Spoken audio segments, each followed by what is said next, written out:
So the other day, I was lying on the platform at Central Station in Sydney about to embark on a 12-hour train journey after being on my feet for 10 hours. I was exhausted, I was going through my MacBook, and I was trying to find a movie that would be so dumb and so simple that it wouldn't require one single thought to enter into my brain. Instead, I ended up picking Stone Cold, and 3 minutes in, I knew I was gonna have to take notes on this film because it was dumb in a delightfully devilish way. Delightfully devilish, Seymour.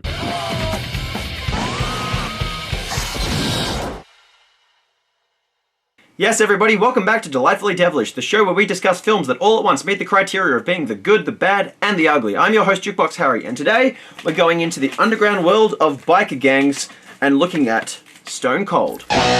So, if you've never heard of Brian Bosworth before, don't be surprised. He's a former NFL star who was given his first ever acting role as the lead in this action movie. And he had an acting career which never really took off. And it's not hard to see why, because Stone Cold is not just another forgettable action film. I tried really hard to think of it as a forgettable action film, but director Craig R. Baxley decided to beat it into my skull that I would never forget this movie. And it takes no time before this becomes painfully clear. I mean, the intro scene to the film is the most absurd store robbery I've ever seen in an action movie, and that includes the ridiculous one from the intro to Cobra, which was packed with inexplicable dialogue and shameless product placement. Stone Cold starts with a robbery of a convenience store.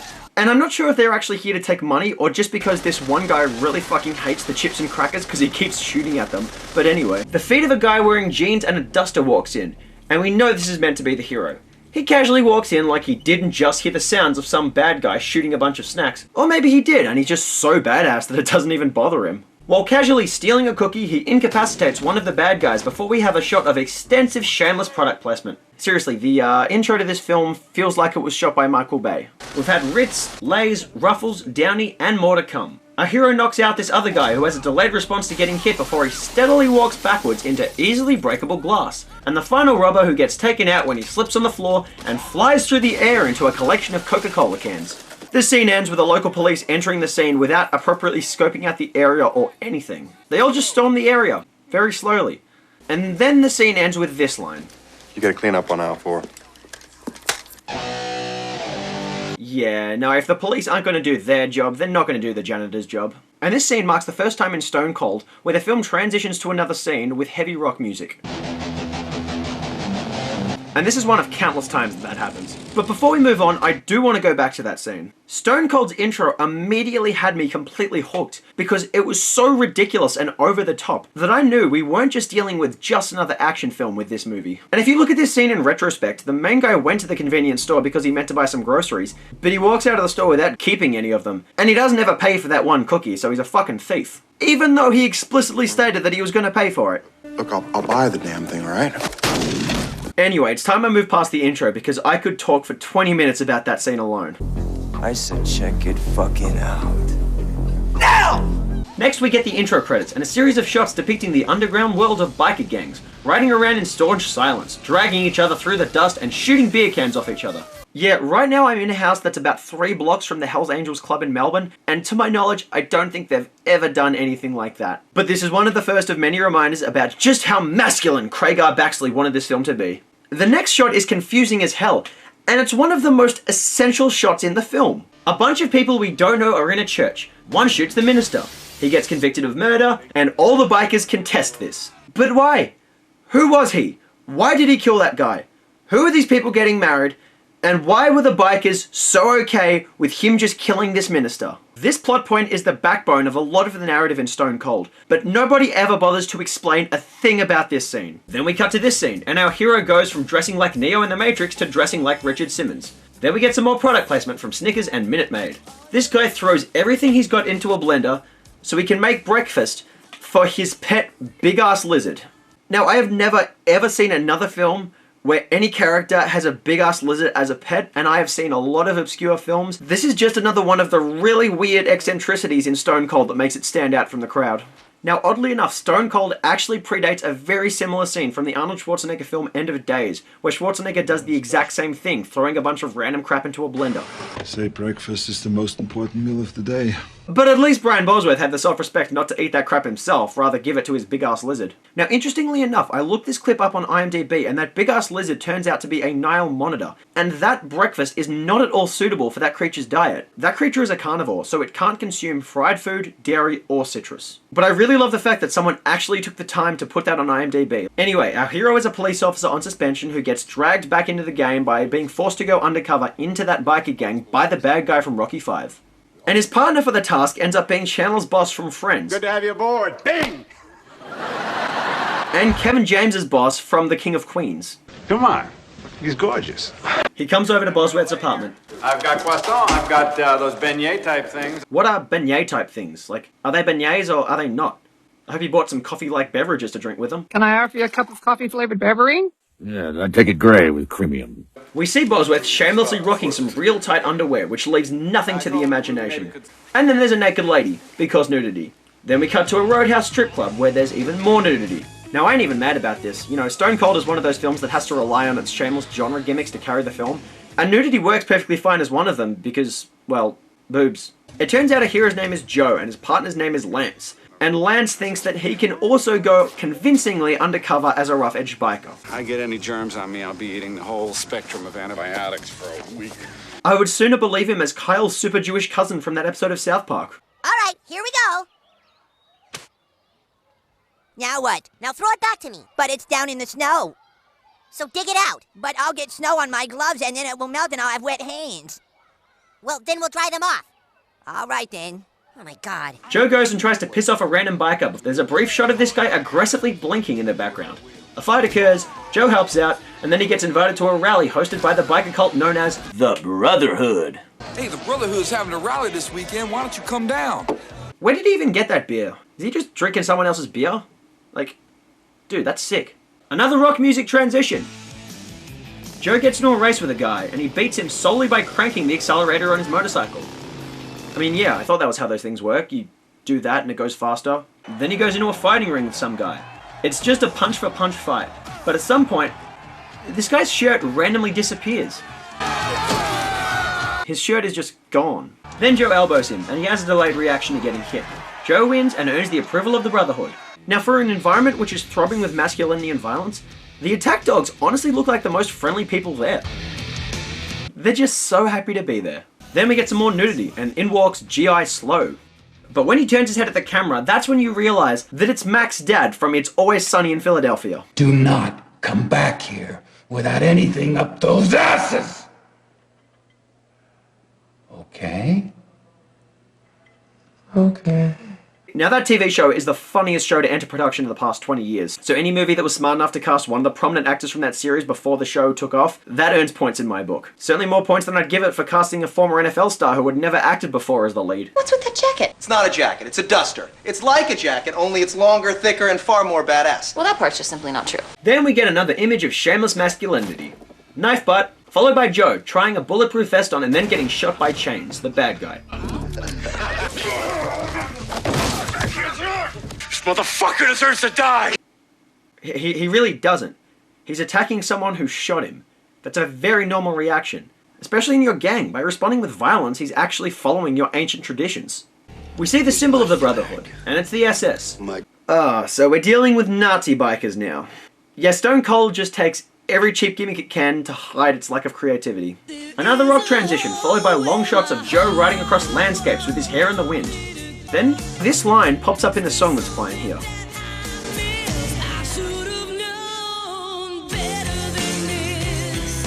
I feel like that's the story of everyone involved in this film. They all should have known better than a film like, well, this. Joe is sent to collect a guy's ear for Chains. He does so by stealing his earring, then getting the exact same tattoo done on a spare ear that they have just had lying around.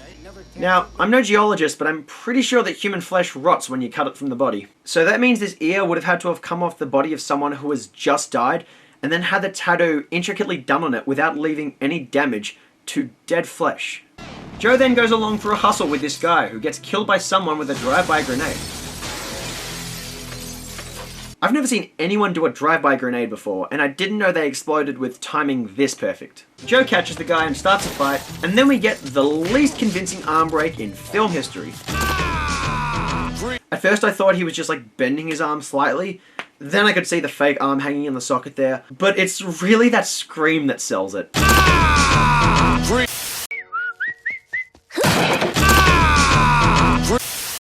Ice cream, Miss Sprinkle.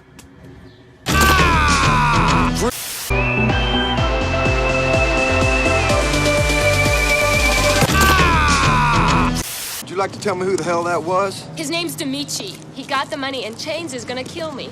Is his name Dimitri or Dimitri? Like, tame your words, darling. This girl's name is Nancy, and Joe gives some of his own money to her to compensate for what's just been stolen from them. It's at this point in the film where I've realized Stone Cold really wants its protagonist to seem flawless in every single way. He's buff, tough, considerate, selfless. He exists on a one-dimensional plane where everything is completely perfect, with the exception of any charisma whatsoever. I mean, it's no wonder Brian Bosworth never actually acts in this film. He doesn't need to. He does not have a character to work with at all. Then another rock transition as the thugs strut their way down a hospital hallway like an aborted Backstreet Boys music video. Just tell me why. Ain't nothing but a hole. Tell me why. Ain't nothing but a mistake. Tell me why. They visit this guy in his hospital room, and Beyond Meatloaf turns off the TV in the most badass way imaginable. Then Chains shows off the drugs he's been dealing. This is impossible to get. But you got it. I know you're trying to seem badass by saying that, but if it's literally impossible to get, you know, what are you doing with it in your hand? Then he goes and plays DJ with a VHS recording of the district attorney he wants dead. Death, death, death, death, death, death, death, death. I'm pretty sure this is a recreation of how dubstep started. Death, death, death, death. Now, the amount of times Chains laughs in this film when anything is happening...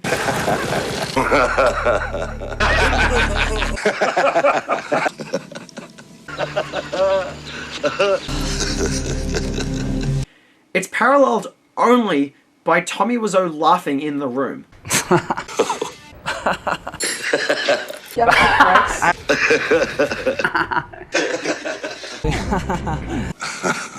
Beat her up so bad she ended up in a hospital on Guerrero Street.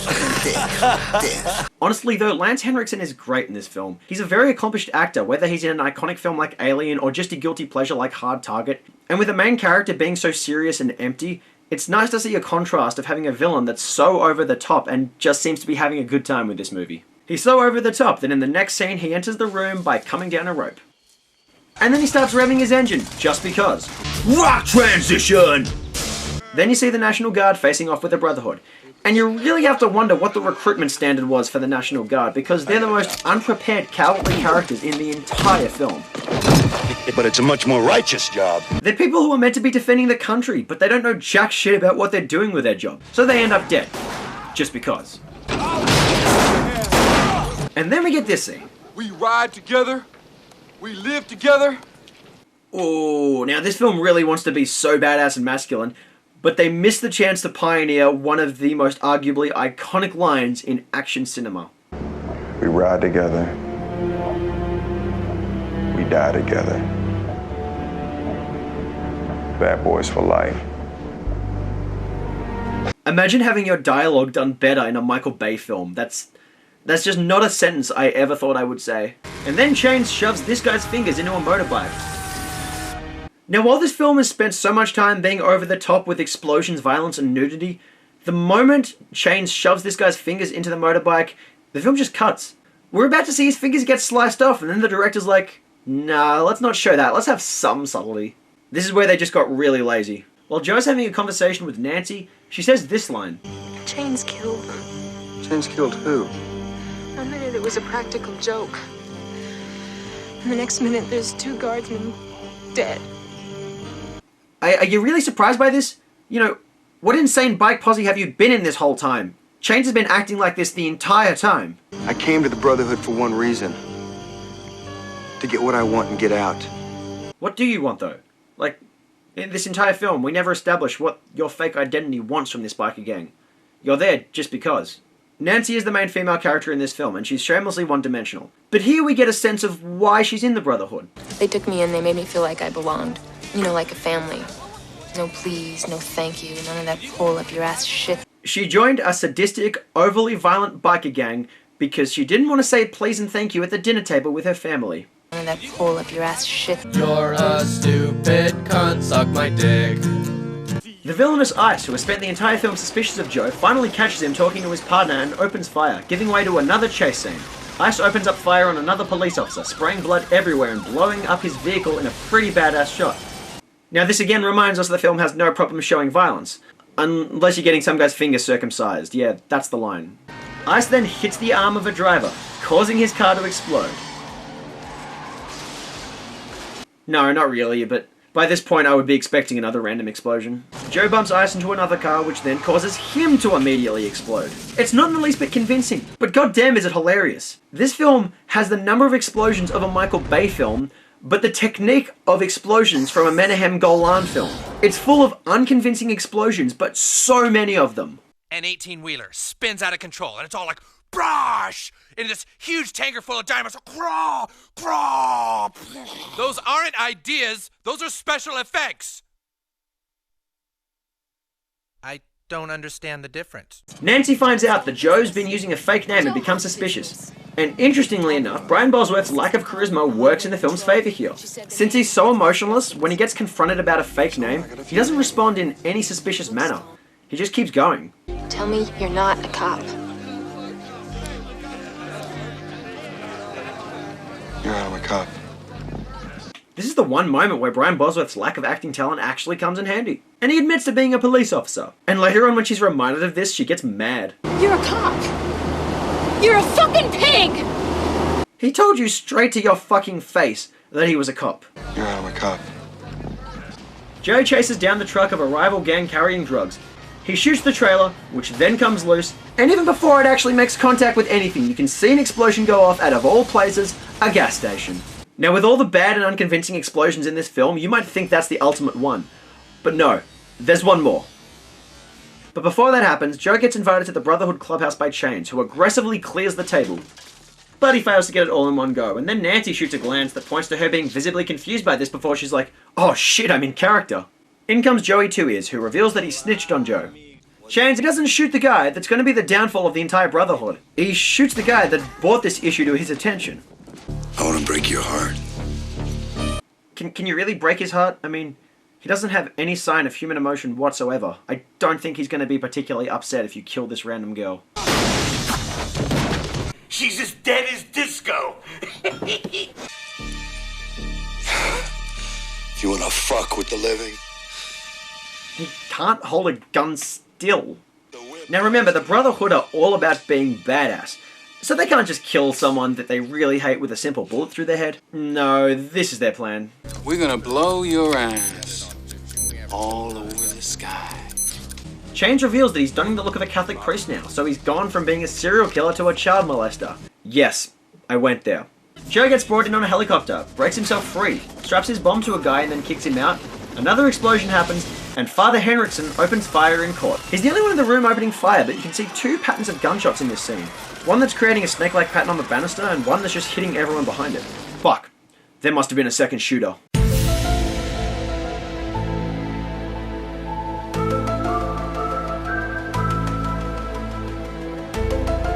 Then in come the motorcycles. And we get this shot. Shots outside the records office. So as well as explosions that go off before anything actually impacts them, we've got windows that break before people jump through them. That's way more badass if you just, dive through razor blade glass instead of shooting it with the badass gun that you've got in your hand. And then he opens this door. What the fuck? Why don't you dive through it? Like, have some consistency there, mate. Joe jumps out of the helicopter, falls through glass, lands on his side, and then gets up quickly enough to knock this guy down faster than the reaction speed that this guy had to point and shoot his gun. The love child of Chuck Norris and Willie Nelson shoots a cop. And then one guy proclaims this. Going too far, man. This ain't right. What's going on? Shut the fuck up! Really? You weren't going too far when you killed a National Guard or that girl?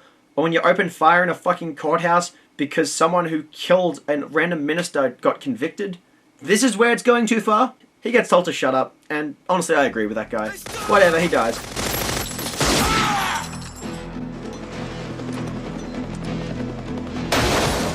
Then we get this sequence, which I can only describe as the greatest action scene that you have never seen before.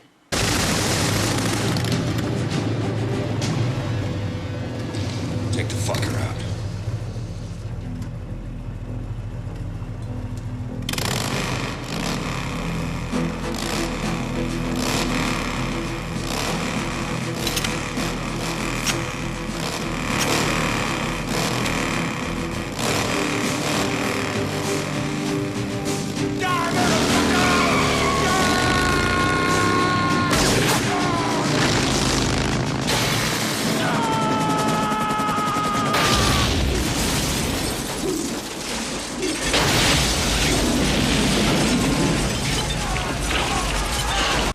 I remember explaining this scene to my friend after I saw this movie, and then thinking, oh, there's no possible way it can be as bad as I described it.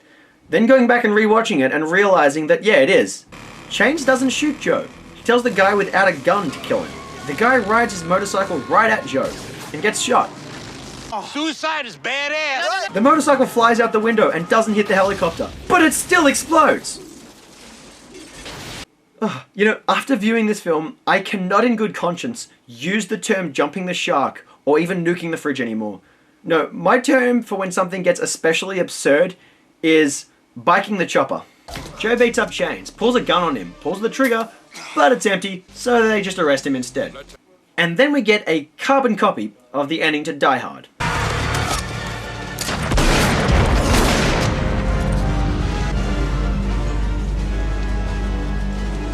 Time to turn it on. It's really not. The movie's over, dickhead. It's time to turn it off. And I don't think anyone turned anything off the entire film. The entire movie was functioning in maximum overdrive the entire time. We have one more rock music transition, the credits start rolling, the end. So, is Stone Cold a bad film? Yes. It is an objectively terrible film, which is phenomenal in its badness. Stone Cold is a film that's clearly been made with a lot of passion. On a fairly low budget, it has a huge number of motorcycles, races, explosions, shootouts, and fight scenes. Stone Cold is like the love child of Mickey Rourke's Harley Davidson and the Marlboro Man and Patrick Swayze's Roadhouse. And I love Roadhouse. I mean, I'm not so keen on Harley Davidson and the Marlboro Man anymore since growing up, but still. Stone Cold makes every effort not to be just another forgettable action film. It doesn't do that with a good script or character development or a sense of direction or anything that would make it an objectively good film. It just does it by shoving action conventions in your face so loud and so explosively that you'll never forget it. I actually did some research into Brian Bosworth after watching this film. He was a lot more of a celebrity than he was a football star. He was hugely successful in college, but had to retire after 3 years as an NFL pro, earning a legacy as one of the biggest sporting flops of all time. So he turned to acting instead. And while he was remembered for being a very charismatic and out-there football star, he has the screen presence of Bruce Willis in one of the direct-to-video action films he's been making for the past 10 years. In approximately 14 hours, the Condor will go live, and Al Dallas Hayaf will have control over the world's telecommunications. When this deal goes down, everyone burns, old ladies included. If you cooperate, I can guarantee you immunity. He didn't climb the acting ladder into this role. He was just given it, because people were so certain that a controversial football star was a sure thing as an action movie star.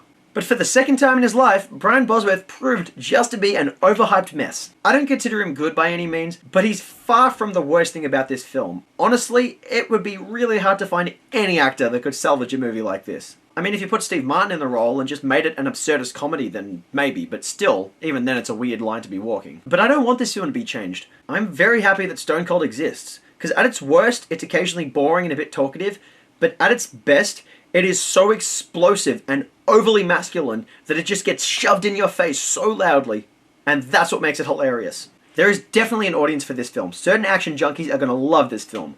Maybe not ones with large amounts of brain cells, but still. Stone Cold gets 5 controlled demolitions out of 10. It tries to cover its lack of ideas under a huge number of explosions that cannot safely disguise it. And yet it puts such a ridiculous coat of paint on this film that it should leave you laughing and definitely remembering this movie. So, that does it for today's episode of Delightfully Devilish, you guys. If you enjoyed the episode, please hit subscribe to see more episodes in the coming future. If you have ideas for movies you want me to review on this show, please leave them in the comment section below. Aside from that, until next time, I'm your host, Jukebox Harry.